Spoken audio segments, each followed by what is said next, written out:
Fala, discípulo! Aqui é o Pedro. Aqui é o Thiago. Aqui é o Matheus. E estamos mais uma vez no podcast No Barquinho, de número 134. Hoje aqui, reunidos com Thiago André Monteiro, Tan. E aí, galera, tudo em paz? E também com o nosso querido musicista, multitalentoso e futuro papai, Guilherme Amarino. E aí, gente, tudo bem? Ah, olha só que prazer. Estamos recebendo o Guilherme Amarino de novo aqui no podcast No Barquinho. Ele já gravou com a gente o podcast sobre vida de músico. Pra quem não se lembra, o link vai estar aí na postagem. Você procura aí no seu feed. E a gente vai falar com ele hoje sobre outra coisa que não é de músico e também não é sobre a filha dele. A gente vai falar sobre literatura secular no meio cristão. E quem já viveu tempo suficiente pra ter que esconder o livro de Harry Potter da mãe pra poder ler? Nossa, quando eu teve Harry Potter eu já era velho pra caramba. Eu já tive que esconder que lia Crônicas de Nárnia de presbítero, gente. Olha só. Caramba! Por incrível que Crônicas de pareça, Nárnia? não faz sentido nenhum, mas... Tem até uns livros seculares que fazem sucesso no meio cristão há muito tempo, né? Deixados para Trás, por exemplo. Eu não lembro de um outro livro propositalmente cristão, talvez aquele Contrabandista de Deus, ou Cruz e o Punhal, mas, enfim, que fez tanto sucesso assim quanto Deixados para Trás, né? Porque tinha em toda a igreja esse livro. Era até Deixados filme, né? pra Trás e Filhos do Fogo. Eu lembro que exatamente. A Cruz e o Punhal, o Peregrino, viraram filmes. E aí ninguém podia ir pra cinema na igreja. Aí o que faziam? Reuniam o pessoal na igreja com um telão pra assistir esses filmes na igreja. Aí pode. Se Maomé não vai à montanha, a montanha vem a Maomé, né? Mas o Deixados pra Trás, ele foi um fenômeno porque ele conseguiu romancear muito bem uma das linhas teológicas do Apocalipse, que também a gente já falou aqui no podcast No Barquinho, Apocalipse para Leigos, escuta lá. Fica muito realista, né? Graças a Deus ele não traz coisa de chip, de marca da besta, que isso é uma outra linha de outros livros que eram vendidos lá nos anos 80, 90, naquelas palestras. E eu amava esse assunto, por isso que eu amo, que eu gosto muito de deixar isso pra trás. Hoje em dia o chip é só na vacina.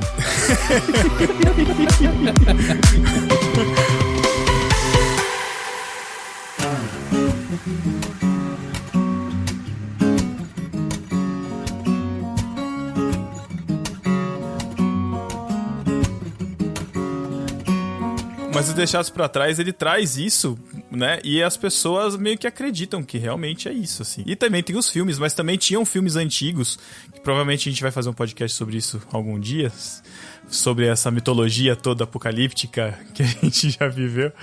Mas tinham os filmes antigos também que eram muito terroristas, assim. É um dos anos 70 que eles cantavam uma musiquinha, não sei se você lembra, Grande Tribulação, esqueci o nome dos outros, que eram... Tinha um que começava tipo no acampamento. Nossa, era tenso. A cena do balão voando da mão do menininho que foi... Muito boa. Vai dizer que você não ficou com medo. Nossa! Eu acho que eu tinha mais medo desse filme. Eu tinha mais medo desse filme do que aquele filme de ficção científica que Eles Vivem, sabe? Que tem os ETs e tal. Você não já viu conhece. esse filme? É um cara Não. que bota um óculos assim e ele vê as pessoas e as pessoas são ETs disfarçados. E cara, esse filme é tenebroso, Caraca. assim. Esse filme é muito tenebroso. Eu tinha mais medo dos filmes de Apocalipse do que desse. Mas mais que o Inferno em Chamas, eu não sei se dá medo, hein? Vocês já assistiram Inferno em Chamas? É o que faz parte, a trilogia, pô. Não, Inferno em Chamas não é, não. É o cara que morreu e aí ele tá vagando no mundo e os demônios estão tentando puxar ele pro inferno porque ele não foi salvo. Eu não lembro, não. E aí tem uma hora que ele... Tem uma hora que ele tá andando na rua, eu acho que é um filme... latino, assim. Tem uma hora que ele tá andando na rua que tá vindo uns punks, assim, cheio de piercing, e ele se assusta, ele, os demônios... Aí passam por ele, não são só uns roqueiros. Eu achei que você ia falar que em um momento ia cantar Baby Me Leva, Festa no AP. Nossa, Matheus do céu. Matheus, eu tô aqui nesse podcast, tá? Não teria O podcast tá muito aleatório, relaxa cara. Cadê o tema? Meu Deus. Olha o que o TikTok faz com a cabeça da pessoa, tá virando o Thiago. Tiozão do TikTok. Mas enfim, a gente não tá aqui pra falar de Deixados pra Trás especificamente, mas a gente tá aqui pra falar sobre literatura secular. E aqui, quem tem tempo de vida suficiente aí pra ter vivido aí nos anos 90, nas igrejas aí, já deve ter sofrido pra ou ter medo de ler alguma literatura que não seja cristã, principalmente de histórias, né, ficcionais. né? A gente mencionou Harry Potter, Senhor dos Anéis, né? O Gui também mencionou aí o Crônicas de Nárnia. Eu lembro que teve uma época no colégio que eu acho que a gente tinha que fazer uma redação sobre o primeiro livro do Harry Potter. E eu lembro que eu tinha 14 anos quando saiu o primeiro filme. E eu tava indo pro cinema, naquela vibe de omitir pra não mentir, né? Mãe, eu tô indo no cinema com o pessoal da igreja e tal, né? Ah, tudo bem, pode ir. Falei, beleza. Mas se for aquele filme lá do bruxo, não quero que você vá, né? Aí eu falei, putz. Ela lembrou de falar isso? Lembrou. Aí, né, a omissão ficou. Mas a gente teve que fazer uma redação, eu tive que ler, eu peguei o livro emprestado, eu li escondido no quarto pra fazer uma redação sobre o livro do Harry Potter. Tamanho é esse negócio de ter coisas seculares, né? Quem nunca foi num acampamento que tava escrito lá, pelo menos nas minhas fichinhas tinha sempre lá, não leve toca CD, toca fita, MP3 player e revistas seculares. Vocês já viram isso escrito? Muito marcante isso. Eu acreditei isso como pra não se distrair, porque nós teremos uma programação e não queremos que você fique off. Não porque isso faz mal pra você. Sim. Mas pra gente, adolescente, 13 anos, que pega o negócio e lê livros seculares, eu falei, o que é secular? Sabe, da minha Playboy, cabeça. por exemplo, não podia levar. Mas tem muito disso. Eu lembro, cara, que quando era criança, a gente eu assinava a revistinha, né, da Turma da Mônica, recebi, tinha as histórias do Penadinho. E isso era muito marcante, isso foi muito marcante na minha infância, porque eu lembro que eu fui no Parque da Mônica quando era criança, e aí tinha o elevador, né, que subia, tinha o anjinho, e o que descia tinha um diabo, né, e eu tirei foto dos dois e tal, e eu fui rever meus álbuns antigos, a minha mãe tirou a foto do diabo, cara. Não tem a foto do diabo, ela jogou fora. Cara, Cortou, ficou você lá, aí te cortou a cabecinha assim do diabo em volta, é isso? Não, a foto não tem um vazio, tem a foto fora. do anjo e o vazio do lado, assim, não tem a foto. Deus. A minha história é bem diferente do Pedro, porque eu ganhei o primeiro Harry Potter da minha mãe. Minha mãe é muito fã, assim, de Agatha Christie, assim, de literatura ficcional de criminal, né, esses detetives. Você tinha que idade, Gui, mais ou menos? Eu tinha a idade do próprio Harry Potter, acho que é 11 anos. Era quando lançou o primeiro livro aqui no Brasil, era essa mesma idade. Aí minha mãe ficou sabendo de uma série de livros que era parecida com um bruxo, que era detetive e tal. Ela ficou empolgada, era alguma coisa a ver com o Dia das Crianças, meu aniversário, alguma coisa assim. E ela me deu o primeiro livro.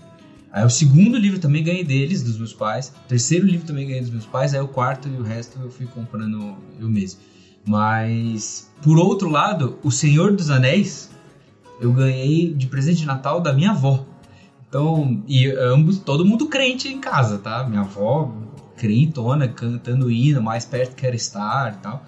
E aí, não, é legal essa história aqui e tal. Então, eu acho que, assim, existe um nicho na igreja evangélica brasileira que sabe lidar melhor com literatura desse tipo do que outro universo, assim. Depende muito da visão teológica sobre o consumo de cultura e etc, né? Que até a gente já discutiu isso em vários outros podcasts por aí, eu, alguns outros também, Paulinho e Dri lá no irmãos.com.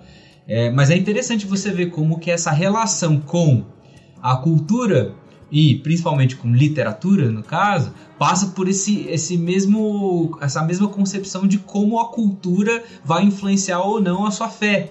Né? Não tira foto com o diabo porque, sei lá, é um negócio, assim. E outros, tá, beleza. Vai abrir uma brecha, né? No caso do diabo, por exemplo, mesmo que muito do que a gente tem de imaginário dentro da igreja sobre inferno, diabo e tudo mais, vem exatamente da cultura pop, né? E não da Bíblia em si. Exato. E também numa literatura medieval, se você for observar Dante escrevendo Inferno, né? E você tem o Inferno de Dante, uma saga épica em cima do conceito de purgatório, do conceito... Então, é uma literatura pesadíssima, né? Que é clássica, é importantíssima para a literatura mundial e tal, mas que pinta pra gente um cenário de inferno, assim, grotesco. Aqui no Brasil você tem aquele famoso, que acho que todo mundo que fez vestibular aí nos anos 90, anos 2000, teve que ler, que é o Alto da Barca do Inferno, que tem exatamente as duas coisas, né? Tem lá a participação dos anjos, a participação da concepção mais luminosa do céu, e também tem o diabo, tem lá todos os demônios e tal. Mas era isso que eu ia falar, você pegou um gancho legal, Gui, porque os cristãos aí cresceram em berço de igrejas aí, eles têm pelo menos um grupo, como o Pedro falou, né, que tem meio que uma ojeriza aí, de não deixar esse acesso, vai estragar o meu filho, vai macular e tal. Só que eles passam pelo ensino médio e vão pro vestibular, e no ensino médio a gente tem que ler, sei lá, Dom Casmurro, a gente tem que ler um Ateneu que tem... Memórias Póstumas de Brasil. Então, Memórias Póstumas. Que é maravilhoso, né? O próprio Alto da Barca do Inferno. Então, assim, o adolescente, ele é, do nada, forçado a lidar com literatura de boa qualidade, não só na parte de escrita literária, assim, mas com assuntos que são, assim, agressivos ao cristianismo em muitos sentidos. E a pessoa tá zero preparada para isso. E ela tem que lidar com isso, não só ler aquele livro, mas interpretar ele à luz do mundo e à luz do cristianismo dela mesma. E aí ela se perde totalmente. Muitas vezes eu acredito até que os jovens se perdem do cristianismo porque acabam se encantando pela arte, né, da coisa. E se ela é contrária à minha religião, eu tenho que escolher um lado. E aí pode, de repente, até ser um estopim, porque aqui é bonito, todo mundo fala bem, eu tenho um professor muito bom de literatura, o pessoal da igreja tá tudo errado. E aí acaba estragando até a própria religiosidade, até o cristianismo da pessoa, simplesmente porque tanto sua igreja quanto a sua família cristã não prepararam ela para lidar com o mundo. Essa é uma preocupação muito grande, eu acho. A gente tem um tabu gigantesco de imaginação na igreja, né? Ela é meio que demonizada, você não pode ser muito imaginativo. Tanto o Lewis quanto o Chesterton falam muito sobre isso também, né? E a gente tá falando especificamente de livros, mas na música isso também acontece muito e o tempo todo. A minha história dentro da igreja tem tudo a ver com isso. Existem determinadas coisas que você pode tocar, determinadas coisas que você não pode tocar. Esse ritmo aqui é do capeta, esse ritmo aqui é de Deus, esse aqui, essa música, essa letra aqui é de Deus, essa aqui... Enfim, esse é o grande problema do tabu de imaginação que tem dentro da igreja. Você já ouviu falar o que significa KISS, King in Satanic Service? Tinha esse folheto grudado no painel da minha igreja, cara. É mesmo? Eu lembro que quando eu era novo, acho que essa questão da música era muito mais... Eu não sei porquê. Acho que na época também, faz muito tempo, né? Vocês são mais novos aí, tinha Harry Potter com 11 anos. Quando eu tinha 11 anos já... nem tinha esse tipo de série ainda. Antes de você seguir, Matheus, eu acho que... Você falou, nem sei porquê, eu acho que eu sei. É porque normalmente o adolescente não lê, mas ouve música pra caramba. Então, assim, é um negócio que você não precisa brigar pra ele não ler, porque ele já não gosta de ler mesmo. Eu mesmo não tive grande proximidade com a literatura, porque eu não gostava de ler. Eu comecei a ler de verdade quase entrando pra faculdade, assim. Mas eu acho que também tem uma questão cultural, até de ensino. Não sei como é que tá hoje, óbvio, né? Mas na época que eu estudava, não tinha um incentivo de leitura. Hoje, eu sei que, por exemplo, o governo mesmo, ele envia livros, né? Parece que no material ali, a cada X tempo, tem uns amigos que recebiam livros do governo para as crianças e tal. E na minha época não tinha isso. Tinha os livros meio que obrigatórios da escola, né? Eu gostava de ler, então o que eu lia, o Tan vai lembrar aí que é a série Vagalume. Tô nessa também. Gostava muito. Série Inclusive, Vagalume. comprei uns que relançaram aí pro Lucas ler. É mesmo? A esperança é que ele leia, mas ele também não é muito de ler, não. Eu ficava marcando atrás dos livros com a caneta porque eu já tinha lido. Porque atrás do livro tinha Lembra, né? os desenhos de todos, né? Isso aí. Tinha a capa de todos, né? E, eu li muitos desses livros aí, que era o que tinha na época. Eu ia muito na biblioteca da escola e tal. Mas eu lembro que pela igreja, cara, a igreja não tinha nenhum incentivo à leitura. A minha família mesmo, que veio dessa formação mais pentecostal, não tinha nem a cultura de leitura, né? Eu fiquei até invejando aí o Guilherme, que a família dava livros assim. Na minha família não tinha esse negócio. Tinha esse negócio de ficar enchendo o saco por causa de música e tal. Mas, eu levava livro assim pra casa e não... Também lembro da época que eu comecei a ler Senhor dos Anéis, esse tipo de coisa assim. Passava meio que batido, diferente de televisão e música, né? E eu não sei como é que tá hoje, eu vejo que a questão de literatura hoje ela é mais presente, né? Não sei se é consumida, pelo menos é que assim, a gente sempre fala da nossa bolha, né? Eu vejo que é mais presente até para as crianças. Eu vejo que na igreja tem uma questão um pouco maior de livros, né? As pessoas conhecem, não vou nem dizer se literatura boa ou ruim, aí é outra história, mas tem coisas que chegam, né? Livros de pastores, entram assim um pouco. Mas a questão dos livros que a gente vai estar falando aqui nesse podcast, dos seculares, isso ainda parece que ainda não chegou. Um pouco de literatura fantástica, mas livros seculares mesmo assim, literaturas, sei lá, filosofia, esse tipo de coisa, não tem incentivo, não vejo isso. A gente pode dizer pelo Clube Ictus mesmo. A gente tem planos infantis começando lá nos 0 anos e vai até adulto. É muito interessante ver a distribuição de número de assinantes. Vou pegar, por exemplo, no infantil, os dois que a gente são mais antigos aí, o Peixinho e o Tartaruga, que começa nos 3 anos e vai até os 10. A gente tem bastante assinante lá. Aí tem um plano que é o Golfinho, que é dos 11 aos 14 anos a indicação. Tem muito menos quantidade de pessoas, assim, porque as pessoas não leem, assim. É interessante ver isso. As famílias, elas têm essa preocupação de, eu vou tentar criar na criança o hábito de leitura, mas em algum ponto ela desiste disso, não sei. E aí o que eu vejo pensando agora na bolha cristã, né? O que eu vejo é os cristãos que se reencontram ou se encontram pela primeira vez com o livro, né, com a escrita de alguma forma, e eu não quero usar a palavra literatura de propósito, vocês vão entender já. Normalmente eles se encontram porque eles ou se converteram, ou eles estão empolgados com aquela juventude ativa na igreja, e aí ela passa a consumir só livros cristãos. Ela chama aquilo de literatura, e ela acha que qualquer coisa fora daquilo não é para ela. Eu já fui um desses no sentido de que quando eu entrei no seminário eu só comprava e só consumia livros de teologia, de tudo quanto é área, mas de teologia. E eu já gostava de ler antes, da época de fim de ensino médio, começo de faculdade, enfim, eu fiz seminário como uma segunda graduação. E chegou uma hora que eu falei, poxa, quanto tempo que eu não leio um livro de história, assim, sabe, de ficção? Porque eu tô só consumindo um tipo de literatura. E aí eu comecei e peguei um livro pra ler, eu falei, cara, era muito bom. E o bizarro é que eu já sabia que era muito bom, mas eu tava tão naquela de teologia, que a Renata, minha esposa, ela chegou um dia e falou, nossa, é muito chato conversar com você só tem um assunto. Aí, assim, foi um estopim pra mim. Mas eu falei, só nesse dia que ela descobriu isso? Não, ela já sabia que era chato por outros motivos. Mas assim, ela fala, eu vou me desabafar, eu vou contar algum problema, alguma coisa. Você vem com aquele conversa de irmão da igreja, sabe? Não, você tem que ir alguma coisa com Deus, eu vou orar, não sei o quê. É muito chato, você precisa ter outras coisas, outro repertório. E aí, isso foi uma das coisas que me ajudou a voltar pra literatura. E eu voltei pro outro lado. Eu falei, nossa, quanto tempo que eu perdi de tonto. Não que eu não deva consumir os livros cristãos, sabe? O Ictus mesmo tem vários planos sobre isso, sabe? Mas a gente criou um plano novo aí, o MAR. Aliás, tem novidades aí que a gente já conta já, né?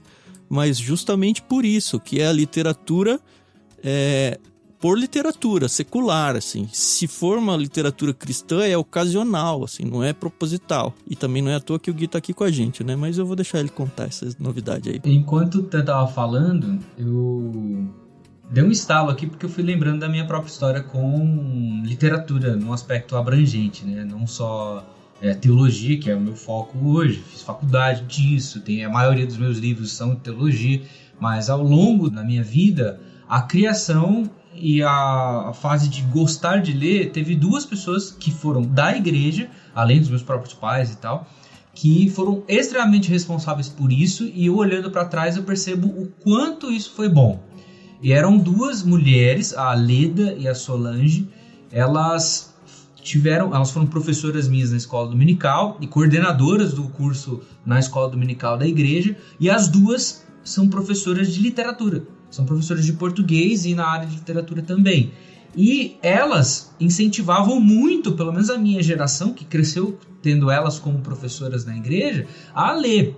A Solange, que é uma delas, ela morava na mesma rua que a gente morava. Então, a gente era tipo vizinho de rua, assim. Tanto que os filhos dela, a gente cresceu junto, ia visitar um a casa do outro o dia inteiro. E ela tinha um acervo de livros, assim, enorme. Tanto que quando você precisava de livro para a escola, a professora pediu para comprar aquele tal livro. Eu ia lá na casa da tia Solange, ver se ela tinha o livro. E aí eu pegava o livro dela emprestado e lia. Então, a maioria dos livros desses de escola escola eu acabei lendo e sendo influenciado pela visão dela, e as duas, tanto a Leda quanto a Solange, sendo maduras na fé cristã e explicando assim com beleza a literatura. Porque tem uma coisa muito importante sobre literatura que a gente precisa explicar, que muitas vezes o cristão ele vai achar que você se lançar dentro de uma literatura que não cristã é um escape da fé, uma fuga da realidade e tal. E existe uma cronista cristã, a Flannery O'Connor, que ela fala assim, que enquanto um monte de gente pensa que a literatura é um escape, na verdade não. Ela não é um escape da realidade, na verdade ela é um mergulho na realidade. Porque faz você ver essa realidade que nós vivemos com uma outra profundidade, com outros olhos, experimentar isso com outros prismas e tudo mais. Então a literatura ela acaba enriquecendo, lembrando um pouco do que o Thiago falou, ela vai atiçando a nossa imaginação, exercitando a nossa capacidade de resolver problemas, de observar situações, de ler situações, interpretar coisas, histórias, pessoas, sentimentos e tudo mais. E pensando que você é cristão, é uma forma segura de fazer isso, né? Porque você não precisa, sei lá, ir à favela para conhecer o ambiente de favela. Ir a um contexto de criminalidade porque você tá só lendo, entrando nesse ambiente por alguém que viveu aquilo e relatou aquilo em palavras. Praticamente tem uma máquina do tempo na sua mão, um livro. Por exemplo. Exato. Eu tô olhando, por exemplo, eu tô na maratona Ken Follett agora, né? Descobri o Ken Follett. Legal. Cara, é sensacional. Terminei de ler agora a trilogia do século. E assim, eu aprendi nos livros do cara, com um romance, o que eu não aprendi na escola. Na história do século XX, ele pega 5 famílias e distribui, né, geograficamente em vários lugares do mundo inteiro, na Europa, nos Estados Unidos. E vai traçando, fazendo um romance em cima disso e caminhando pelos fatos históricos do século XX. Cara, eu me senti assim, caraca, eu tô numa máquina do tempo, eu tô vivendo o Woodstock aqui, 60, eu tô vivendo a Primeira Guerra em 1914. Cara, é sensacional. Então, assim, o que a literatura proporciona pra gente é tanto vivenciar lugares que a gente nunca pôde estar ou vai poder estar, quanto um tempo que a gente não viveu. Eu me senti lendo um livro dele da Idade Média, Pilares da Terra, que eu li, eu me senti assim, eu falei, caraca, eu vivi a Idade Média, cara. Vivi um pouquinho, experimentei um pedacinho da Idade Média, que é um período que eu sou, assim, eu gosto muito de castelos medievais e tal e tudo mais. Eu sou muito apaixonado por isso. E eu consegui vivenciar com a escrita, com a narrativa dele. Isso é sensacional. E é a imaginação, cara. A sua imaginação vai começando a entrar em contato com as realidades.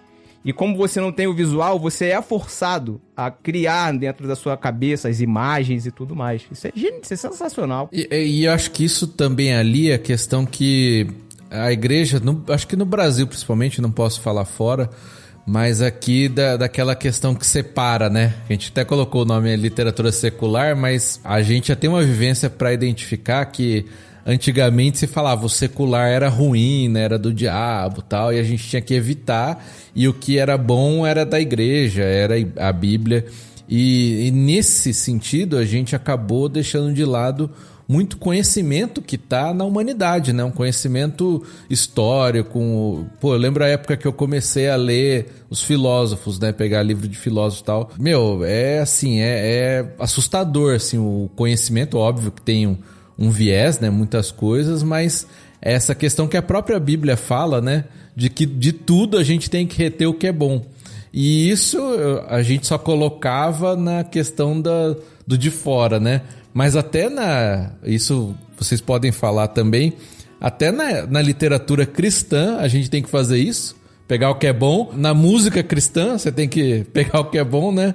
Em tudo você tem que aplicar isso. Então o conhecimento, ele tá espalhado, né? É interessante que a própria história do cânon bíblico, ela já passa por uma organização literária, né? Se você for ler, por exemplo, quando na Escritura Sagrada você tem Salomão como personagem, e Salomão descrito que ele escreveu, por exemplo, os provérbios. E aí na descrição você tem lá, Salomão, um homem muito sábio, escreveu provérbios e tudo mais, escreveu sobre flores, sobre a natureza, sobre a capacidade humana e tudo mais. Então existem várias outras coisas que o próprio Salomão escreveu, que não entraram na Escritura Sagrada. Se você vai ler o livro de Crônicas, o livro de 1ª e 2ª Reis, livro de 1ª e 2ª Samuel, a maioria desses históricos tem várias citações a outros livros, ao livro da história do rei de Josias, a um outro livro de Lamentações de Jeremias que não está no livro de Lamentações, por exemplo. E existe uma produção literária nos escritores bíblicos que não está no cânon. Então, o que abre a nossa mente para outras possibilidades de leitura que não vão ser palavra de Deus, porque não estão dentro do cânon, mas também vão ser justas de ler e de você exercitar isso em beleza, que vai permitir esse mergulho na realidade, né? O C.S. Lewis, no o Experimento em Crítica Literária, ele vai falar que os livros, ou a capacidade nossa de organizar palavras e apresentar uma história ou uma literatura, seja de qual tipo for, é como se fosse uma resposta a esse anseio do coração humano por janelas. Ele fala assim, nós demandamos janelas, nós necessitamos de janelas para que a gente consiga ver o mundo, para que a gente consiga ver lá fora, para que a gente consiga enxergar e tudo mais. E pegando uma ponte com o Chesterton, dentro daquele livro Tremendas Trivialidades, ele vai falar sobre uma pequena janela que é um teatro de marionetes. Ele vai falar o seguinte... É um frame da realidade.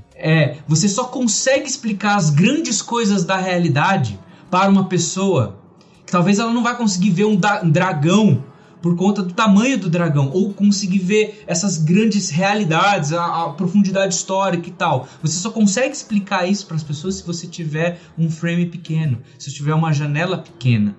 Ele explicando isso sobre o teatro de marionetes, né? Então um livro, nesse aspecto, ele é uma janela para essa realidade que você está tentando explicar, e vai aumentar a nossa capacidade imaginativa, claro, mas aí pensando no nosso âmbito eclesiástico, nosso âmbito de igreja, né? Vai aumentar a nossa capacidade interpretativa.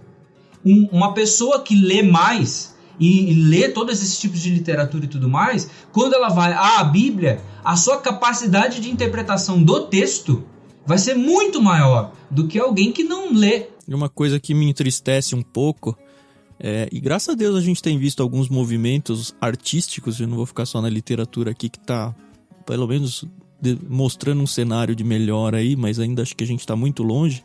Acho que o Gui pode perceber isso estando aí no meio musical, é que a produção, falando artisticamente, tá? Beleza artística, a produção que os cristãos geram para o mundo, eu não tô falando só para eles mesmos, de construção artística, é muito mais feia, muito mais pobre do que as pessoas que não são cristãs. E meio que a gente deu na mão de bandeja para as pessoas isso. Porque se a gente for estudar, por exemplo, a história da filosofia, ela é a irmã e talvez filha da própria teologia.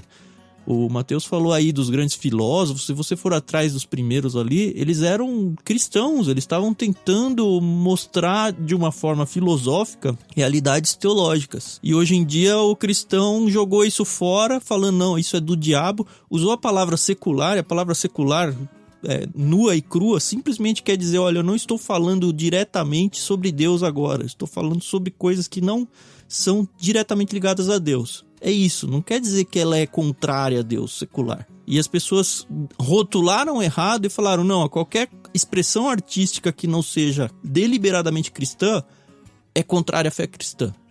E aí os cristãos pararam de produzir para o mundo, produzem só para si mesmo, e até o que eles produzem para si mesmo, na sua grande maioria, é pobre. Literariamente, musicalmente, artisticamente, é pobre. É pobre porque você não pode ter referencial, né? Por conta dessa divisão extrema, não podemos fazer música desse tipo, arte desse tipo, literatura desse tipo, e só podemos consumir entre nós.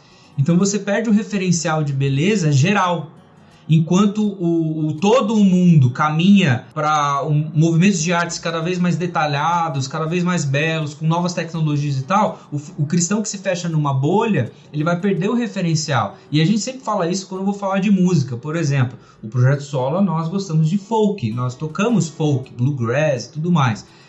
Se eu me limitar a só olhar os cristãos que produzem folk, talvez eu vou perder, na verdade, com certeza, eu vou perder grande beleza nos não cristãos que produzem folk, para que eu possa aprender e, consequentemente, produzir, tanto para dentro da igreja quanto para fora. A mesma coisa com filmes, com pinturas, com teatro, com literatura. É importantíssimo a gente entender que, a despeito de uma dessacralização das coisas pós-iluminismo, né, a arte antes falava do divino de um jeito, falava com mais respeito, e agora choca mais, né? Então você tem pós-estruturalismo, você tem movimentos como o dadaísmo, movimentos como o impressionismo e tal, que vão colocar dentro da arte uma sensação anti-igreja, anticristã. E isso choca mesmo. Isso vai trazer assim, nossa, mas esses caras aí estão falando mal da nossa fé e tudo mais. Isso é real.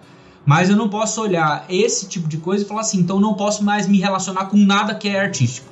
Então eu não posso me relacionar com nada de movimento que não seja cristão, porque daí você vai se isolar, e enquanto os movimentos artísticos que não são cristãos continuam os processos, e aí a igreja ela perde a capacidade de comunicação com o mundo, perde a capacidade de ornamentar o mundo de beleza, que essa é a função da arte, né? Bons livros, boas músicas, bons filmes feitos por cristãos, não só para cristãos consumirem, mas para todos consumirem. É isso que o James Davison Hunter vai falar sobre a igreja manter a sua presença fiel no mundo, com cristãos roteiristas que façam bons roteiros, mas que não são exclusivos para os cristãos, que cristãos que escrevam livros de ficção científica, fantasia, etc., mas que não sejam só para os cristãos, nem só com temas cristãos. E aí você tem também o Francis Schaeffer, o Huckmacher, que vão falar bastante sobre isso na arte.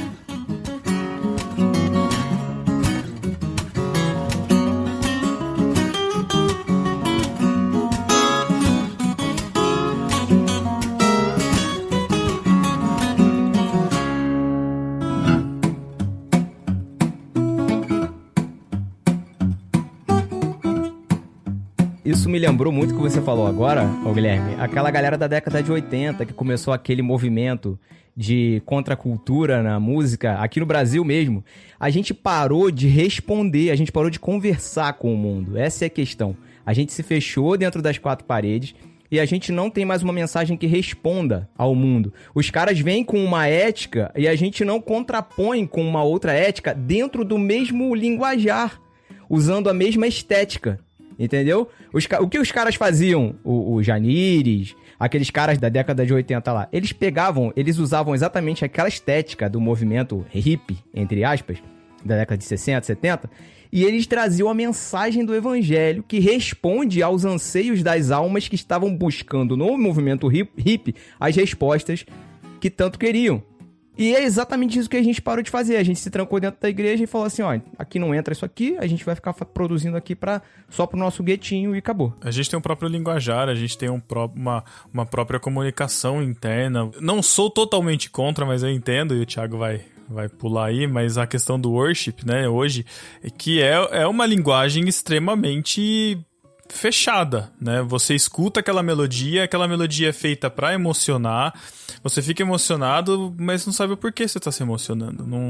Não é o conteúdo, mas é a forma com que é feito e acaba sendo tudo muito formatado, né? E é muito legal quando você escuta uma música diferente, falando de música, né? Com uma letra diferente, que te faz sair daquele lugar que, tipo, eu tô escutando agora minha playlist aqui de música da igreja, e de repente vem uma coisa diferente, você fala, nossa, o que é isso? E você presta atenção na mensagem e vem... Eu tô falando de mim que não sou um cara tão ligado a artes assim, a música, mas isso me chama atenção.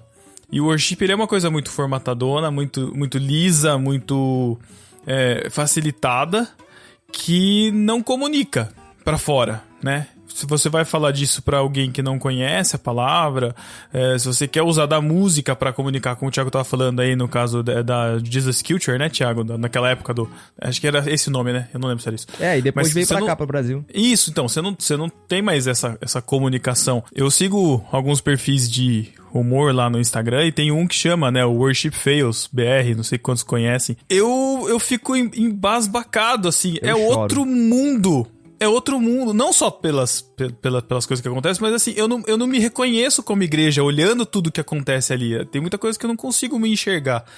é muito bizarro. A gente tá muito descolado da realidade. Eu não quero entrar na polêmica do worship. Acho que não é o podcast pra vai, isso. Vai, Matheus, vai. Não, acho que depende, né? O worship, a gente também tem que saber que nem tudo vai comunicar. Tem música congregacional, música que não é, e o que é congregação hoje e o que alcança, né? Também acho que tem a questão aí da linguagem, eu entendo que tem uma questão do gueto. A minha questão não é criticar o worship em si, né? Porque ele tem o seu meio, enfim, não é isso. O problema é ter só isso, né? Assim como tudo, né? Que você tem que ter o equilíbrio.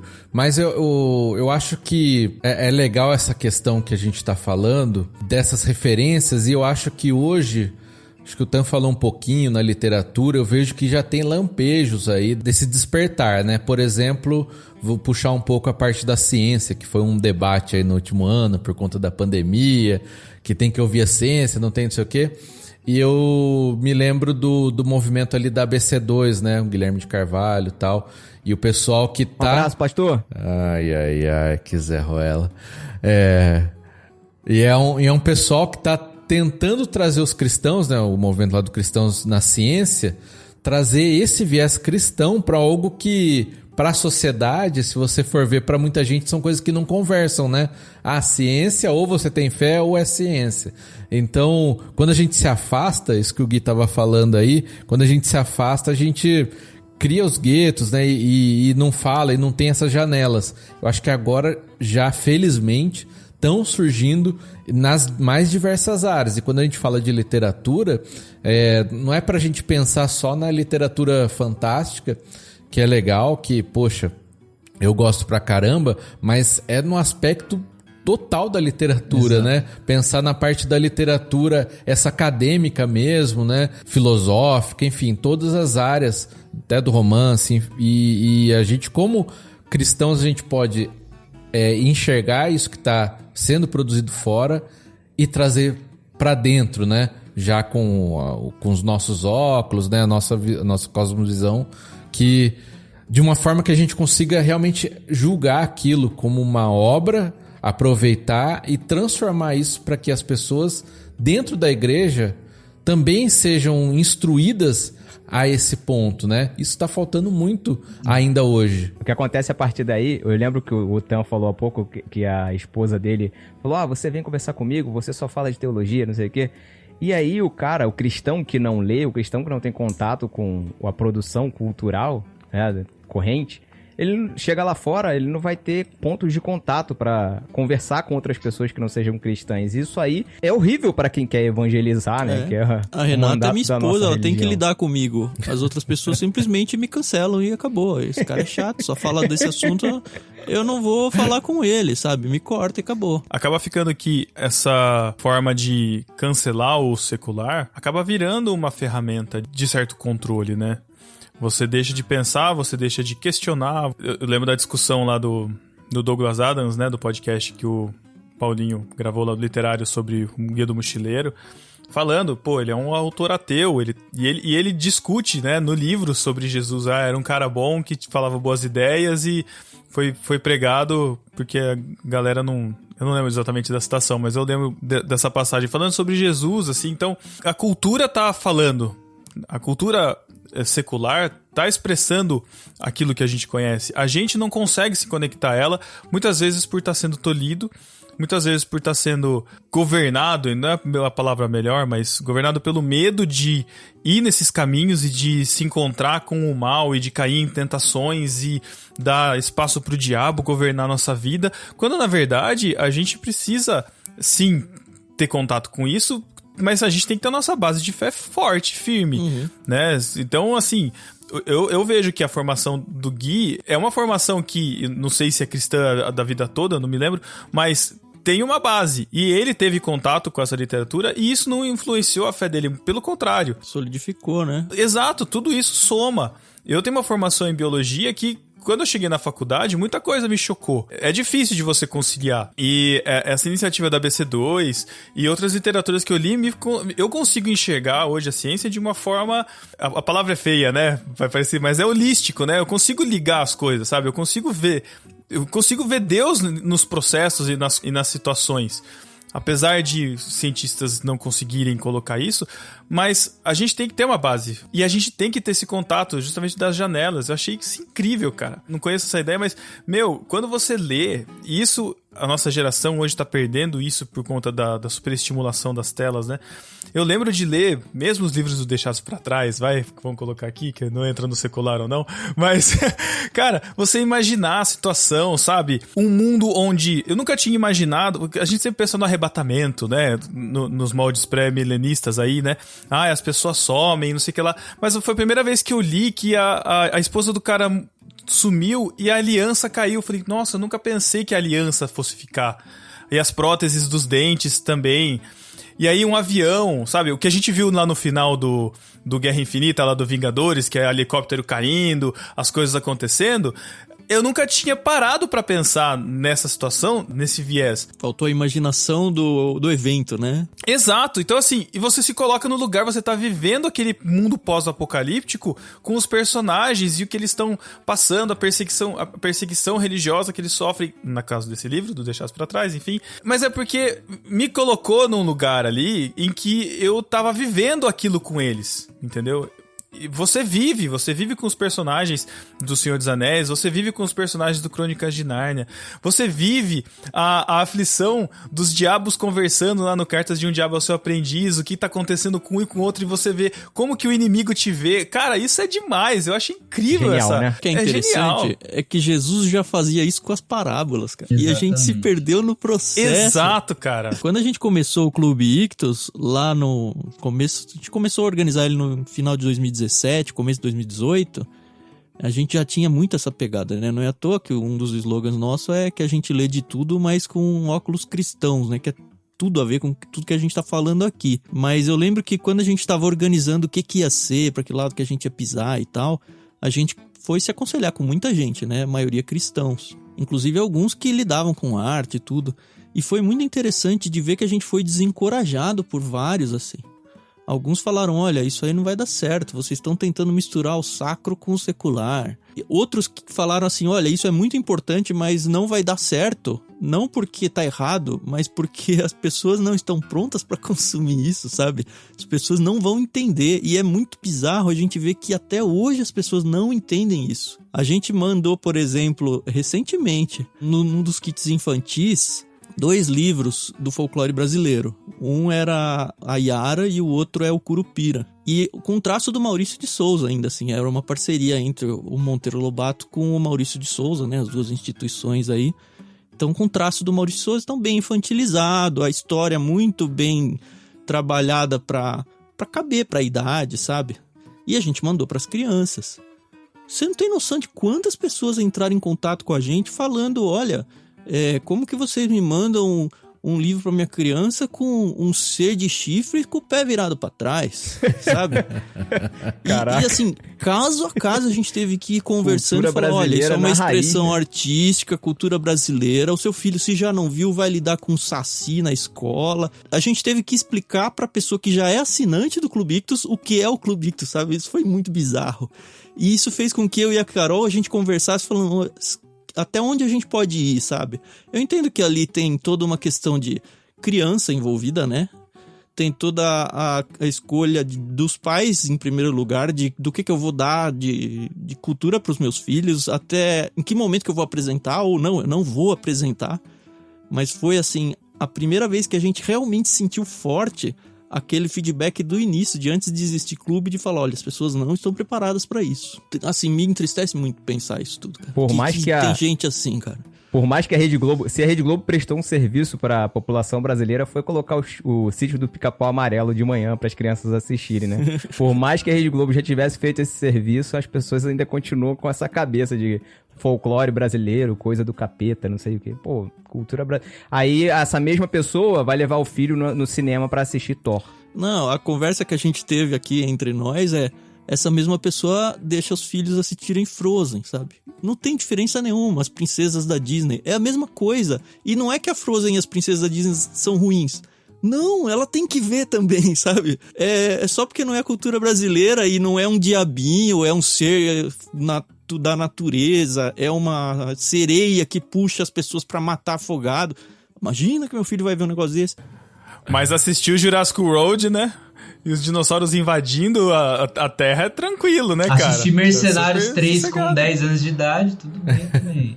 Não, Jogar tudo GTA bem. Deadpool, com 11 anos, tá a bom. violência. Nossa, Deadpool aí já é Mas tem, cara. GTA V. Tem que considerar essa galera aí, Tan, como terra fértil, cara. Isso aí é... Mas a gente não isso ficou aí. irritado com elas. A gente compreende e se entristece por ainda estarem ali. A gente tenta ser sal e luz, a gente tentou conversar. Foi interessante porque a gente conversou de verdade, assim, com cada um, assim, meia hora, 1 hora trocando WhatsApp. Isso a gente faz bastante no Ictus, né? A gente tem um contato bem próximo, explicando. Outras pessoas entenderam. Algumas pessoas, graças a Deus, falaram, olha, gostei desse livro que vocês mandaram, eu sei que ele não é cristão e tal, mas teve um caso muito interessante, né? O cara veio falar com a gente, que era o pai, e falou, olha, a minha esposa, ela não gostou, mas eu consegui conversar com ela e mostrar por que vocês mandaram. E a gente nem tinha conversado com eles ainda. Por que mandou isso? E aí ajudou, assim, a unidade familiar deles a discutir o assunto, sabe? Aí eu fiquei muito feliz, de verdade, porque ele foi a nossa defesa dentro de casa e pelo jeito funcionou, porque eles continuam sócios aqui com a gente. Mas acaba que isso vira um tabu dentro de casa, dentro da cultura, porque justamente não se é discutido isso. Eu lembro de, na mesma época que eu não pude assistir o Harry Potter no cinema, porque era filme do Harry Potter, eu fui assistir O Senhor dos Anéis sem saber o que era Senhor dos Anéis. Nunca tinha tido contato nenhum. E quando eu cheguei na igreja e vi o pastor da minha igreja sentado no cinema, eu falei, isso eu posso assistir tranquilo, porque o meu pastor tá aqui. Entendeu? Quer dizer, é um aval. Mas quer ele dizer, tava de boné e capuz, né? Cara, mas isso é muito importante, porque por que a gente pode? Por que as crianças podem assistir uma Peppa Pig, podem assistir um Jurassic Park, em mundos imaginativos de tantos conteúdos, mas algumas coisas não podem porque parece que mexe com um cantinho ali que não pode ser mexido, né? Porque vai mexer. Meu sobrinho, ele é apaixonado por dinossauros, né? Culpa minha, influenciei ele nisso. E às vezes ele pergunta, né? Como que eram os dinossauros? Como que eram os dinossauros, né? Tipo, na época da Bíblia, quando que eles viveram? E aí? Ele vai encaixar, eu vou encaixar isso pra ele, vou Coloca ele explicar pra conversar com o Matheus. Mas essa pergunta, ela vai surgir quando você é criança, ou adolescente, ou adulto, em algum momento ela surge. Mas tem que surgir, tá? Eu acho isso que é legal. Porque você tem que trazer isso. A gente tá... Eu e a Paty, a gente tá assistindo aquela série The Chosen. Não sei se vocês já ouviram falar, né? Legal. E massa. ela ilustra muito bem, assim, inclusive falando das parábolas que o Tan tava falando, né? Quando Jesus vai lá e faz o milagre dos peixes lá com Pedro, né? Na pescaria, no milagre da pesca, e daí fala pra ele, eu quero que você seja pescador de homens. Ele tá mostrando ali, você fez isso, eu quero que você faça isso comigo agora, no reino espiritual. Aí ele vai falar com Natanael, explico esse spoiler aí pra vocês da série, mas Natanael lá, ele se passa como arquiteto. Não, mas é porque eles mudam algumas coisas. Mas Natanael é um arquiteto e a construção dele cai e ele fica chorando embaixo da figueira lá com o plano, falando, Senhor, eu fiz isso pra você. E por quê? E aí Jesus chega pra ele e fala assim, você vai construir muitas coisas pra mim ainda. Então, pra Pedro ele falou de um jeito, de pescador, com a linguagem do pescador. Pra Natanael ele falou de outro jeito. Deus, ele conversa com a gente de várias formas e de várias maneiras. E cada mente, ela é formatada de uma maneira, né? E as coisas que a gente consome, que a gente vive, toda essa bagagem nos formata de um jeito. E a literatura fantástica, os dramas, as histórias, isso faz com que a gente consiga enxergar um caminho diferente. Faça com que a gente consiga ler as coisas com outros olhos, com outras janelas. Eu acho isso incrível. Principalmente nesse plano novo que vai ter aí do Ictus, né? Uma adição a tudo isso que vocês estão falando, assim, que eu acho importantíssimo, porque isso é um problema profundo da nossa formação, da mente e do coração cristãos, assim.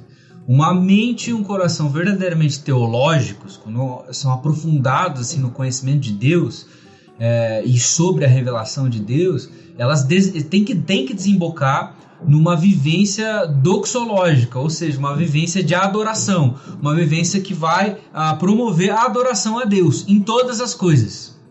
E como isso é feito através da Bíblia? O que a Bíblia faz conosco? A Bíblia é um grande roteiro. O João Calvino falou que toda a vida é um teatro diante da glória de Deus, teatrum gloriam Deo. Então, você tem que pensar da seguinte maneira, aí o Kevin Van Hooser ajuda a gente a pensar desse jeito. que a Bíblia ela é um roteiro de um drama a ser vivido, a ser interpretado. Então, quando eu estou melhorando como cristão, nesse aspecto de vestir a roupa de Cristo, de aprender o que é ser mais parecido com Cristo, eu estou aprendendo um roteiro, uma literatura. Então, quando eu leio uma história do Antigo Testamento, quando eu leio um poema de Salomão, de Asaf, de Davi, quando eu leio ali as cartas do apóstolo Paulo, quando eu vejo, faço a leitura dos evangelhos, tudo isso é um grande compêndio de literatura que vai aquecendo a minha imaginação, meu coração e minha mente, para que a minha postura seja doxológica, para que minha postura seja de adoração a esse Deus, para que eu cumpra o roteiro que esse Deus tem preparado para mim. Um livro, ele vai trazer a mesma coisa. A mesma coisa. Por que um livro vai trazer isso? Porque a escritura veio antes. Porque foi a maneira que Deus decidiu se comunicar. Deus falou na nossa língua, Deus falou na língua dos homens. Já tem o livro do Paulo I, que vai trabalhar esse assunto, né, da revelação de Deus, revelação verbal de Deus. E Deus resolveu fazer esse tipo de coisa e colocar um compêndio canônico de vários tipos literários. Então todos os outros tipos literários que a gente vê por aí, eles são na verdade algo que é posterior à própria revelação de Deus, ao próprio jeito que Deus resolveu conversar com a gente. Então quando a gente vê um livro de ficção, uma história fantástica e tudo mais, se a gente for à Bíblia, também temos histórias, como o próprio Tan falou, Jesus contando parábolas, histórias ficcionais, para revelar verdades profundas para o nosso coração, para que a nossa adoração seja ajustada. Ao mesmo tempo tem livros históricos, tem livros factuais, tem poemas belíssimos, tem narrativas mais mitológicas, incríveis e tudo mais, não que não sejam verdadeiras, mas que tragam para a gente esse respaldo da verdade de Deus. E aí quando a gente vai para qualquer outro tipo de literatura, nós já deveríamos estar acostumados com isso. Por quê? Porque estamos já acostumados por causa da palavra. Fomos educados pela Bíblia. A literatura secular, entre várias aspas, não deveria chocar a gente. A gente deveria estar acostumado com isso. A gente deveria, nossa, isso aqui eu já vi, algo parecido. E aproveitar ela para incrementar o meu cristianismo. Porque de certa forma... Mesmo que essa literatura seja agressiva ao cristianismo. Eu não esqueço, por exemplo, quando eu estava no seminário e todo curso o professor dá aquela lista dos livros a serem trabalhados no semestre, né? Um dos meus professores, ele deu um livro que a gente tinha que ler e resenhar chamado Depois de Deus. É de um ateu escrevendo, falando, olha, Deus morreu e é isso que eu penso e tal. E foi fantástico. Assim, num primeiro momento assusta. Como que a gente vai estudar um livro que fala mal de Deus, que fala que Deus não existe ou que Deus é uma loucura da cabeça das pessoas? Mas ele foi proposto pelo professor e fez o quê? Tirou alguém da fé? Não. Melhorou a nossa fé, porque a gente sabe lidar com esse tipo de argumento. A gente não conhece, na verdade, a nossa própria fé, né, Tam? Porque, na verdade, assim, a gente fica preocupado com um livro que pode destruir os nossos argumentos, quando a nossa religião tem mais de 2000 anos de produção teológica e literária que explicam muita coisa, que ajudam a gente a entender muita coisa. A nossa questão só é preguiça mesmo. A gente tem preguiça. Olha só, e preguiça com a própria escritura. Porque, por exemplo, o mesmo cristão que vai falar o seguinte, não, você vai ler George Martin, Game of Thrones, só tem sexo nisso, tem um monte de cenas explícitas e tudo mais. Pô, a pessoa nunca leu Ezequiel? As duas irmãs lá, Olibá e Olabá? A pessoa nunca leu o livro de Juízes? Tem ações grotescas ali, ali. Eu tava lendo esses dias no devocional de Ló, né? As filhas de Ló. Nossa. Bizarro, e olha só, e o que é Guerra dos Tronos na frente da epopeia que Israel passou durante 40 anos até se estabelecer na terra do Egito. E assim, de certa forma, pra gente, para pensar, pra gente, 2021... aquilo que tá escrito lá é uma literatura secular. Outro livro, Cantares, cara. Cantares tem coisas eróticas ali, é que a gente não enxerga erótico porque é uma linguagem muito distante, né? Porque os pastores ficam romantizando. Mas muito disso que acontece, das narrativas do povo, do êxodo, tudo, eu não sei vocês, né? Mas às vezes a gente acaba lendo e convertendo em uma visão infantilizada da maneira com que a gente foi ensinado lá atrás, sabe? A gente não consegue ver de uma forma brutal, cruel, nua e crua. E assim também porque os personagens bíblicos para nós sempre foram os heróis, né?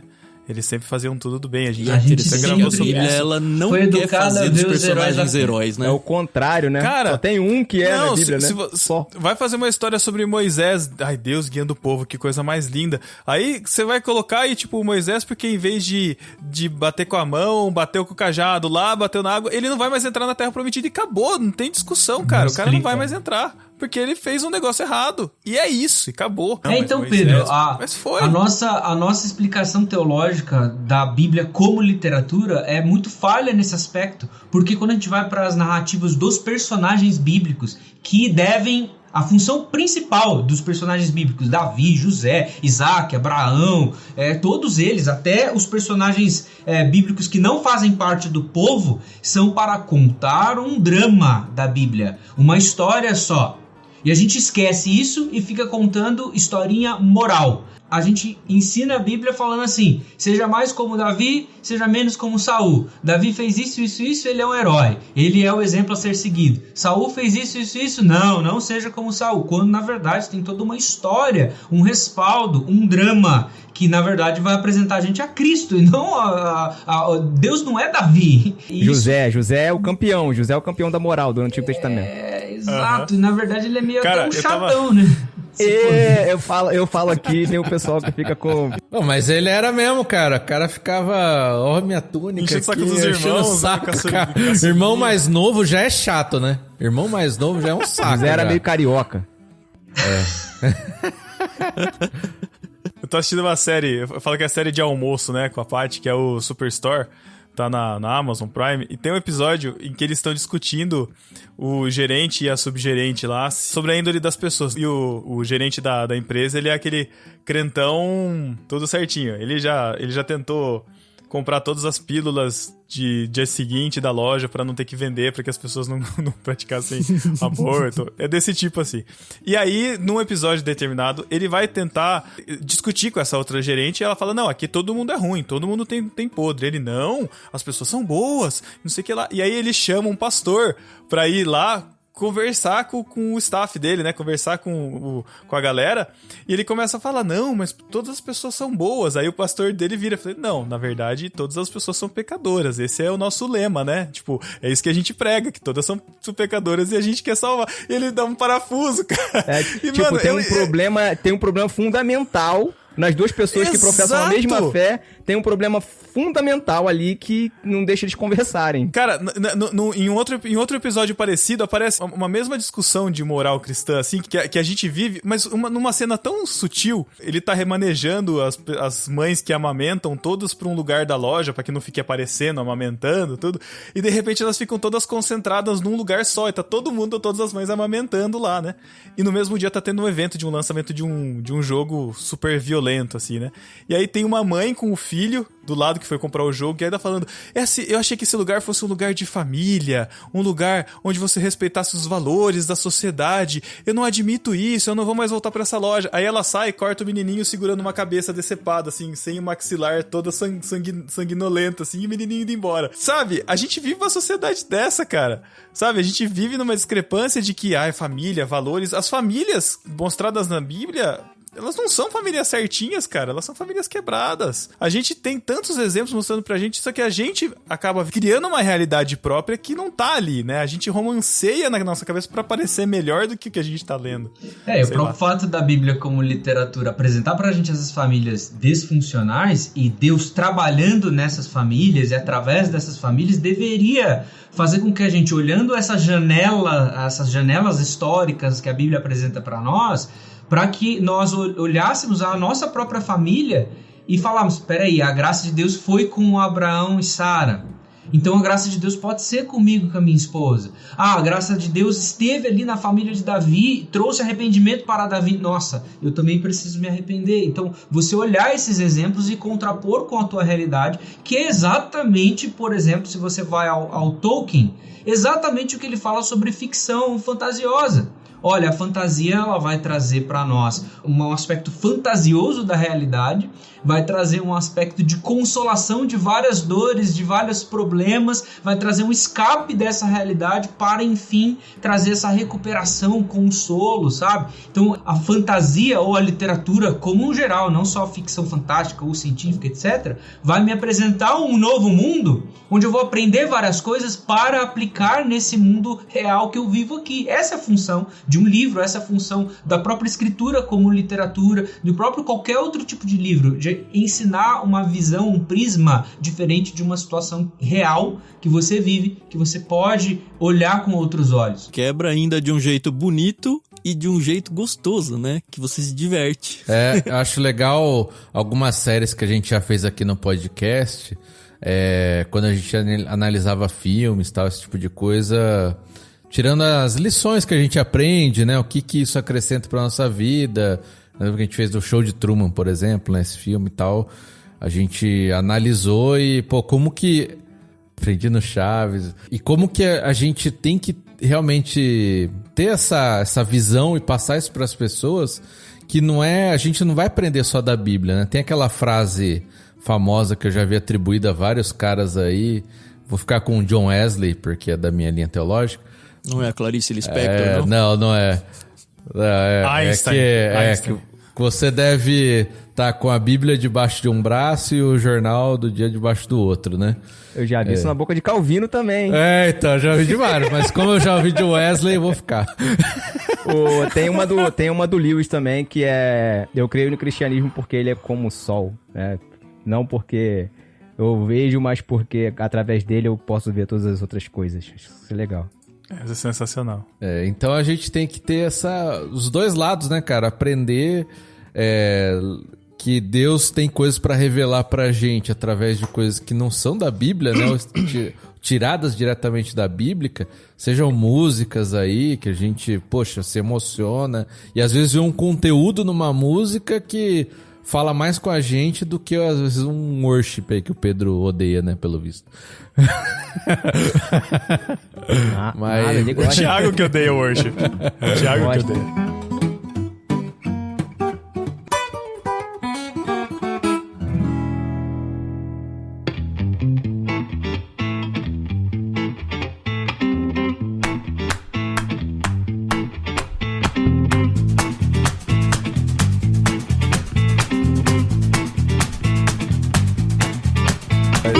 Mas como que a gente pode ajudar a galera a reverter esse quadro aí? Mas eu tenho uma oferta a você agora. Olha só. Nada combinado. Nós temos aqui vendendo a deliciosa máquina que faz iogurtes e também... Se você ligar agora, você vai ganhar um kit de facas Guinso. Nossa. Lembra disso aí? Entregou a idade. Faca de 2 gumes, assim como a palavra.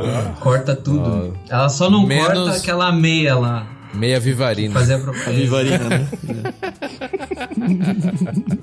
Nossa, mas ó, isso aqui, só os velhos. 011 1406, ligue. Ainda bem que a nossa audiência veio envelhecendo junto com a gente. Graças a Deus que existem algumas iniciativas de cristãos que promovem a paixão pela leitura, uma leitura com discernimento, com sabedoria, incentivam isso em todas as categorias literárias.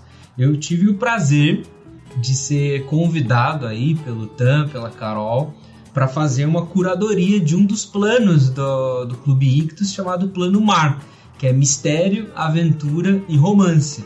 E é uma assinatura aí que você vai ter uma qualidade de livros. A gente está selecionando livros muito bons, que eu gosto muito, livros riquíssimos, que são desse tipo de literatura, né? Uma ficção científica, uma ficção fantasiosa, um drama policial, que são importantes para a gente ter esse tipo de experiência, né? Essas janelas, como a gente falou, que apresentam para nós outros mundos, que acabam por nos amadurecer, que acabam por enriquecer a nossa vivência literária e, ao mesmo tempo, para ajudar a gente a fazer pontes com diálogos de outras culturas, de outros tempos e também diálogos com outras pessoas também, por que não? E vai ter Agatha Christie, esse tipo de coisa? Tem uma lista enorme que eu mandei lá. Isso aí. Mas tem Caramba, Agatha que da Christie no hora. caminho, assim. Na real, a gente já mandou a Agatha Christie no plano Peixe Grande, mas a Agatha Christie é um pouco mais de um livro, né? Tem vários. Mas vai, com certeza, uma hora vai aparecer, sim. Falando agora pelo lado do Clube Ictus, né? A gente criou recentemente esse plano Mar, muito porque o plano Peixe Grande a gente já manda muito livro desse tipo, mas a gente no Peixe Grande, como manda todo mês 2 pelo menos, a gente balanceia teologia, livros teológicos, né, com livros seculares, meio que nessa linha. E a gente sabe que tem muita gente que assina o plano Peixe Grande, mas é porque gosta mais da linha do lado cristão, e outros que também gostam mais dos outros. Então sempre vê esse livro que eu gosto e esse aqui, ok, veio junto, sabe? Aí a gente falou, vamos criar 2 planos e cada um focado de um lado. Então a gente criou o plano Mar, que é o que a gente entregou aí pro Gui, porque tem tudo a ver com quem ele é, com a vida dele, com o jeito que ele pensa a literatura, é muito parecido. E a gente tem também do outro lado o plano Vida, que é para quem realmente quer livros de fé cristã, de disciplinas espirituais, esse tipo de coisa. Também tem lá. Então a gente tem os 3 grandes aí, que é o híbrido, que é o Peixe Grande, o Vida, que é o mais cristão, e agora o Mar. Assim, eu e a Carol, a gente está extremamente feliz pelo Gui ter aceitado esse desafio aí de seguir junto com a gente. É legal avisar todo mundo que tem interesse aí, de que a gente não só vai mandar os kits, mas a gente está desenvolvendo algum tipo de interação com esse conteúdo. Provavelmente vai passear por lives exclusivas, algum grupo de discussão sobre o livro. A gente ainda está fechando exatamente o que vai ser, mas vai ter sim um conteúdo adicional não tangível, né, que não vai físico na caixa, mas que vai transformar e responder porque que é um clube, não é uma compra de livros simplesmente, né? Outra coisa legal de falar é que se você quer participar, ou pelo menos testar a participação, a gente não tem nenhum tipo de carência em nenhum plano do Clube Ictus. Isso não faz parte do nosso ser, né? Você assina e sai quando quiser. Você pode assinar por um mês e falar, mês que vem eu não gostei, eu não quero mais. Não tem problema algum. A função que eu posso fazer, acho que a gente tem a intenção muito grande, assim, é de guiar as leituras, né? Acho que até a função como um curador é de apresentar um universo, é claro que vai ser muito influenciado pelo meu próprio gosto, mas um universo vasto de literatura, de vários tipos de literatura, de livros tanto contemporâneos que estão sendo lançados nas últimas décadas, quanto livros clássicos, assim. Então, você que for assinar essa caixa ou a assinatura do plano Mar, você vai ter livros clássicos que a gente está separando na curadoria, livros contemporâneos, livros nacionais, livros internacionais, que vão transmitir, assim, talvez, a minha intenção é dar para você um arcabouço muito grande do que é a literatura de mistério, aventura e romance, né? Ficção científica, fantasiosa, romance criminal, romance histórico, um negócio assim. Eu tô bem empolgado com isso, porque é o que eu sempre tento fazer com todo mundo que acaba conversando comigo sobre literatura, que é, não, lê esse livro aqui, depois lê aquele livro lá, depois não vai aquele, e agora a gente vai conseguir fazer isso através da assinatura do Plano Mar. Eu acho que é uma iniciativa bem legal pra galera, pros discípulos, e eu falo por mim, o Tan falou no podcast que ele tirou o atraso da ficção. Eu tô exatamente nesse estágio de vida. Casei com uma pessoa que já leu vários clássicos. Então, assim, eu tô muito atrás dela em leitura, mas muito, muito mesmo. E essa seria uma excelente oportunidade para conhecer um pouco mais de ficção, conhecer um pouco mais desse universo fora de teologia, né? Acho que é muito boa iniciativa de vocês. Parabéns. E eu acho que vai dar super certo. E o legal é interagir com cristãos guiando, né? Não só indicando, mas guiando a leitura e com a cosmovisão cristã por trás. Isso é muito legal. Sim, você tem essa bagagem, você sabe de onde que tá vindo, e eu acho que é muito bom no momento que a gente tá vivendo, a gente poder mergulhar numa outra realidade e conseguir resgatar essa visão que às vezes está muito desgastada pra gente, nas nossas vivências pessoais, enfim, nas crises que todo mundo passa, né? A gente poder conseguir ter esse outro universo para explorar, sabe? E aí conseguir dentro desse universo resgatar o que tá lá dentro da gente, sabe? Às vezes a gente fica muito mecânico no nosso dia a dia, nas coisas que a gente está vivendo. A gente é muito influenciado pelo pronto, pelo imediato. Eu sinto muita falta. Eu me defasei muito nas minhas leituras ultimamente. Eu tenho uma verdadeira paixão por esses universos fantásticos, sabe? As telas me atrasaram muito a leitura, porque me perde a concentração. A gente vê isso hoje, né, no dia a dia. O momento que a gente vive de tanta pressão, de tanta notícia, de tanta informação, e a gente não consegue parar pra conseguir, peraí, agora eu vou entrar no meu mundinho. E aí nesse mundinho você começa a resgatar aquilo que é seu, você começa a encontrar valores do reino, assim como as descobertas de Nárnia, né? Eu lembro de ler O Sobrinho do Mago e falei, nossa, meu, que linda a criação de Nárnia, né? O leão cantando as notas e as notas surgindo e aparecendo. Gente, é muito, sabe? Você contempla um universo que fala, meu, que lindo, sabe? E será que eu ia imaginar isso algum dia? Não, cara, mas Lewis colocou ali pra mim, eu consigo ver de uma forma diferente, e com isso vai moldando a nossa visão e a gente consegue ser transformado por não só ideias cristãs, mas ideias moldadas e também curadas, né, por essa curadoria. Eu acho que vai ser muito legal. Eu acho que uma ajuda boa, ô Pedro, usando a palavra que você falou, que assim a gente usa muito, é essa ideia de contemplar. O cristão, não só o cristão, o ser humano hoje, no século que a gente vive aí, ele perdeu essa referência. Ele não sabe mais parar, ele não sabe mais ficar longe da tela, que você falou. Ele não sabe mais gastar meia hora, uma hora e meia, focado numa atividade de contemplação. Quantas orações duram 5 minutos hoje? Quantas vezes você para 30 minutos para ler com o celular em outro cômodo, sabe? E a gente, como ser humano, precisa de momentos assim, precisa resgatar isso, coisa que era natural na época dos meus pais, na época dos meus avós, na época em que o mundo permitia isso, onde as coisas aconteciam mais devagar. Não acontece mais, então a gente tem que se forçar a fazer isso. E é interessante que, como você mesmo notou aí, a gente só percebe que faz falta no momento que a gente se propõe a se forçar a fazer isso. E aí a gente fala, poxa, olha, eu estou contemplando algo. E quanto tempo que eu não fazia isso? Eu acho que é um presente e é uma disciplina até espiritual, assim, não só em questão de ler a Bíblia, mas a questão de parar a vida um pouco. Não deixa de ser uma disciplina espiritual que fica o nosso desafio, assim, para que você faça, seja pelo Clube Ictus, seja lendo a sua Bíblia, parando, vou parar aqui uma vez por semana só para ver o pôr do sol inteiro, assim, de ponta a ponta. Se coloque, assim, metas desse nível. Eu vi assim, o testemunho do Tan sobre isso daí do pôr do sol. Achei legal, cara. Foi na leitura comentada, né? Do Gênesis. Eu não lembro. Acho eu sempre falo isso. Eu sempre conto, mas vou contar, porque legal. A audiência é rotativa, né? Eu tenho no celular um alarme. Aliás, é uma música dos Beatles. Eu nunca contei isso pra ninguém. É o Here Comes the Sun. Eu coloquei um ringtone lá. Eu ajusto o horário dele sempre pro horário do pôr do sol. E aí, toda vez que dá o pôr do sol, ele toca. E aí eu paro e vou pra algum lugar da casa onde eu consigo ver o céu. E eu faço uma oração. E a minha única regra nessa oração é que é uma oração só de gratidão e contemplação. Eu não posso pedir nada nessa oração. É agradecer pela criação. Olha, quantos anos que eu não agradeci pela criação, sabe? E assim, duas coisas. Uma é a minha intimidade com Deus.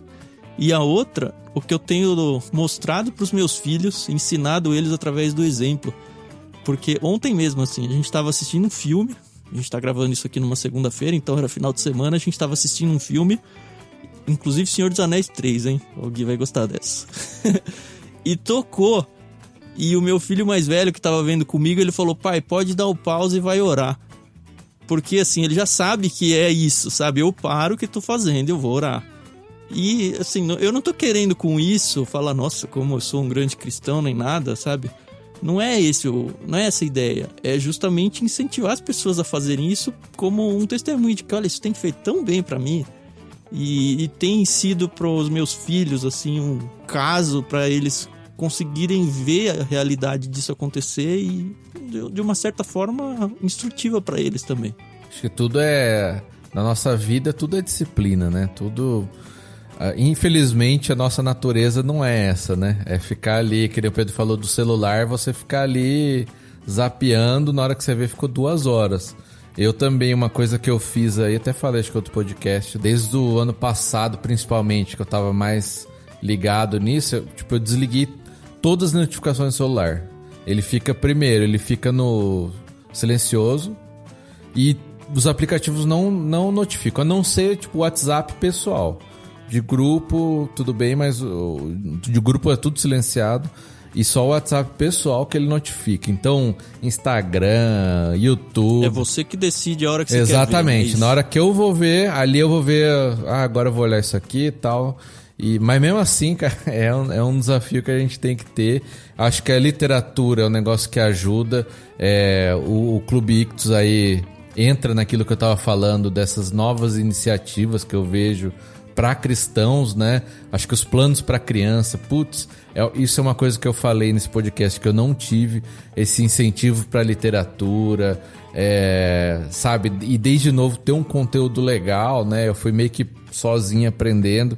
Acho que pros pais aí que estão ouvindo, cara, se você não formar isso logo na infância, depois a gente sabe, quem teve que desenvolver isso depois é difícil, né? Cara. E eu acho que as igrejas deviam se aproveitar dessa deixa também pra começar a construir suas bibliotecas. Faz tanto que eu não vejo uma igreja com biblioteca, sabe? Sim, tem que ter esse incentivo realmente, cara, pra gente ser uns cristãos mais antenados com o mundo, né?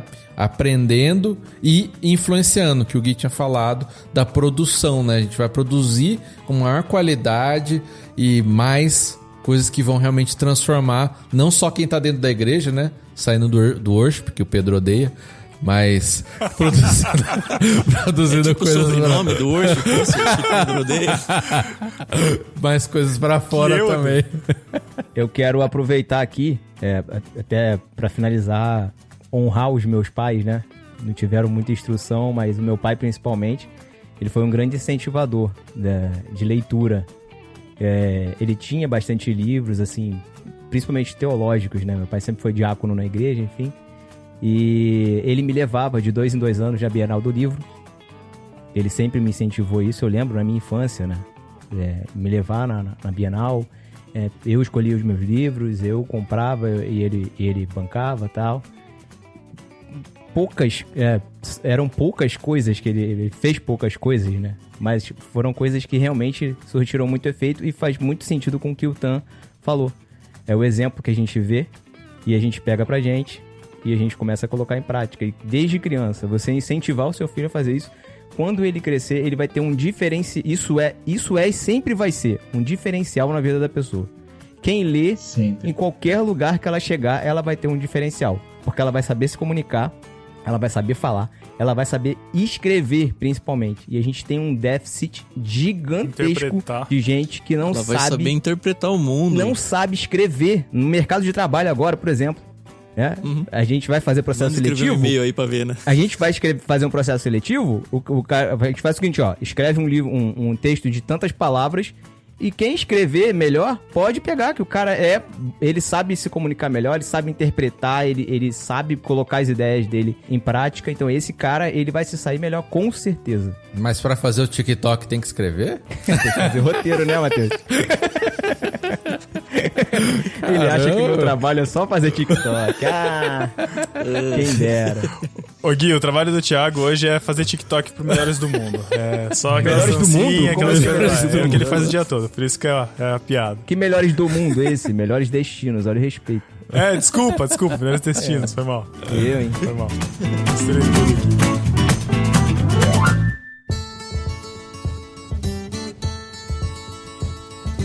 Gente, então é isso. Muito obrigado, Gui, por estar com a gente aqui, conversando com a gente. Foi muito bom. Nossa, foi demais. Resgatei minha saudade dos livros, dos universos paralelos das histórias. Tenho certeza que muita gente aqui também. Quem quiser conversar com você ou te achar aí, por onde te procura? Quem ainda não te conhece, né? Spotify, Projeto Solo. A rede Você vai social. ouvir. E no Instagram, Guia Marino. Depois desse resgate dos nossos universos, das janelas e das histórias fantásticas, Tan, eu quero assinar esse clube, cara. Eu quero participar disso. Eu quero receber os livros que o Gui vai indicar. Como é que eu faço, cara? Legal, tô esperando a sua assinatura lá, então. Mas é assim, ó, você tem que entrar no site do Ictus, é muito fácil. É ictus.com.br, talvez não seja tão fácil escrever isso, então eu vou soletrar pra você aqui. É ICHTHUS, então tem H 2 vezes aí, tá bom? ictus.com.br, lá você vai encontrar link pro Clube Ictus, e aí para todos os planos você tem que escolher o plano Mar, se você quiser seguir aí com o Gui. O Gui ele vai começar a indicar os livros que vão ser enviados em julho de 2021, ou seja, para você receber o kit de julho, você tem que se tornar um assinante no mês de junho. Até o dia 30 assim de junho Isso. eu consigo adquirir os livros que o Gui Se vai você indicar. for... qualquer pessoa que pagar sua fatura entre 1 de junho e 30 de junho recebe o kit de julho. E assim sucessivamente. Você fez a sua assinatura e aí começa a cobrança recorrente até você levantar a mão pra gente falar, ó, não quero mais. Aí a gente fala, muito obrigado, desliga a sua assinatura sem problema algum. Você vai receber o seu kit em casa, válido pra qualquer lugar do Brasil. Até Botucatu? E também vai ter acesso... Até Botucatu, mano. Terra do Aí, Saci, Pedro. tem que E vir aí- pra cá. E aí você vai ter acesso a esse conteúdo adicional aí que a gente ainda tá planejando, mas vai ser muito legal. Conheça também os outros planos, todos funcionam da mesma forma aí no mesmo site. Se você tiver interesse em assinar mais de um também é de boa. E eu queria lembrar uma coisa que vocês aqui nunca lembram. O Barquinho tem um código de cupom de desconto que, óbvio, você pode aproveitar aí para assinar o Plano Mar ou qualquer outro que você quiser aí. Matheus, você lembra qual é o código de cupom de desconto? Não é. Beijo do Matheus. Ah, não. Beijo do Matheus. Lembrando que Matheus tem H também, tá bom? Exato. Lamentável. Então, se Tudo você- junto, molhadinho, tá bom? O Tan é bom em transformar as coisas bem tangíveis no negócio, né? Conseguir- Tangíveis. Tangíveis. Então, se Boa. você é discípulo do Barquinho, quer continuar nesse mar de aventuras, você digita lá o cupom Beijo do Matheus pra assinar tanto o Clube Mar quanto qualquer outro plano, né, do Clube Ictus. Esse cupom vale Beijo do Matheus com TH pra receber o seu kit mar molhadinho, seja do mar ou do Beijo do Matheus. Você escolhe o que você quer, né? Então é isso, gente. Se vocês gostaram, deixem seus comentários aí, acrescentem ao assunto, discutam com a gente aí através das nossas redes sociais, no Barquinho, @nobarquinho no Twitter e no Instagram, nos comentários do site também. E é isso. Até o mês que vem. Valeu, galera. Tchau. Dá um tchau aí, Tan. Tchau aí, Tan. Valeu, gente. Tchau, tchau. Valeu. Tchau. Me siga no TikTok. Vivemos. Deixa isso, Chico, pelo amor de Deus. Meu Deus!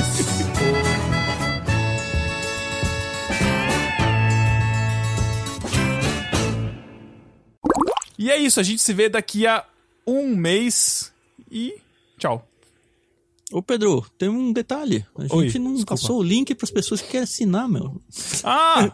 Então volta aí. Ô, Eu Pedro, esqueci. então emenda, então emenda, ô Pedro. Ô, Tan, então como é que o pessoal faz pra poder adquirir, tal?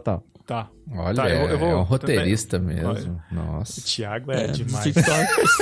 Olha, o encaixe perfeito. É o Você CTA. para de, Cabeça de- você para de editar, mas a editando edição não sai de mentalmente. você. Editando Eu tô mentalmente. eu tô ajudando o Chico. Chico, um abraço, Chico. Tô te ajudando aí. Vai. Pô, a gente nem falou de vacina, né? Do Covid. Pois é. Meu Deus, de onde que veio isso, Chegou cara? a baixar a cabeça, coitado. Ah, agora, nossa, mano, agora que eu entendi. Viu, Gui? eu consigo falei que, dissociar eu tão falei bem, que a cara. gente sabia como começava, Deus. só não sabia como terminar. Eu te avisei. Tem, Ai, tem, Senhor amado. tem pelo menos umas 3, 4 mensagens, assim, seja no Twitter, que é Guia Marina também, seja no Instagram, várias pessoas. Ô, mas você é parente do Átila, que não sei o que lá, né?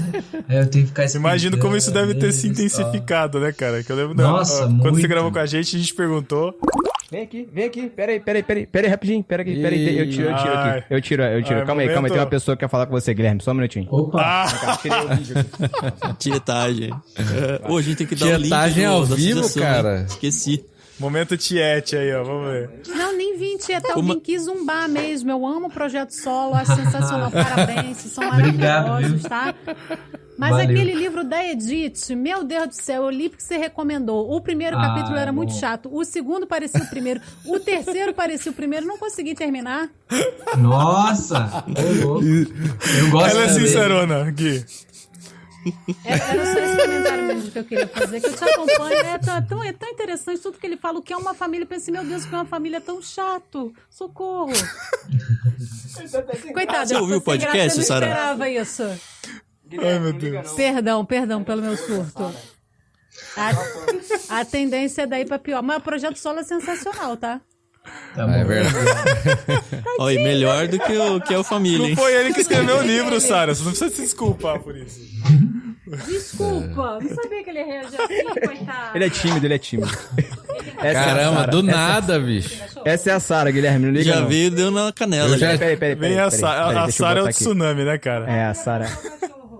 Ela falou pra você, se tiver triste, abraçar o cachorro. Tá bom. Enfim, é isso.